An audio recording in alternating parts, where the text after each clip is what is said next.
La diététicienne, l'équipe médicale sont là pour rassurer les patients et leur donner des conseils alimentaires.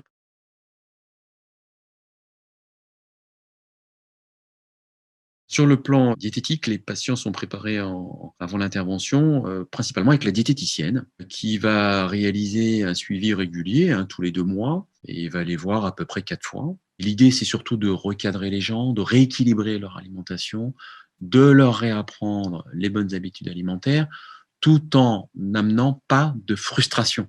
La diététicienne est là également pour préparer les patients à leur alimentation post-opératoire immédiat, c'est-à-dire pendant les 30 jours qui suivent l'intervention, avant que je ne les revoie. Sur l'accompagnement préopératoire, on insiste beaucoup sur la consultation de psychiatrie, ça c'est obligatoire, mais également, si besoin, sur un accompagnement psychologique. Parce qu'on sait que les difficultés psychologiques qui peuvent exister en préopératoire, il y en a très souvent, sont un facteur de reprise de poids si ces problèmes n'ont pas été correctement évalués et pris en charge.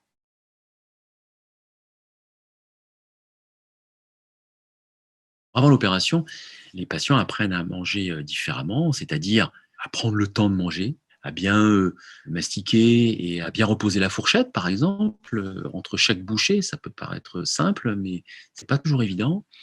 Et puis, ils ont appris aussi à rééquilibrer leur alimentation et pas mélanger au cours d'un même repas des aliments hypercaloriques. Il y a ce qu'on appelle l'école des patients. C'est une réunion organisée par l'infirmière référente en chirurgie de l'obésité qui réunit plusieurs patients et qui permet d'expliquer aux patients comment va se passer l'intervention, est-ce qu'il y aura des douleurs, quel va être leur régime alimentaire, quels vont être les effets secondaires, que ce soit sur le plan digestif, mais également sur le plan du changement corporel. Donc c'est une préparation, si vous voulez, pour justement rassurer les patients, pour qu'ils sachent où ils vont, comment ils vont pouvoir s'alimenter en post-opératoire, de façon à ce qu'il n'y ait pas de douleur, pas de vomissement, pas de blocage alimentaire. Cette réunion est obligatoire.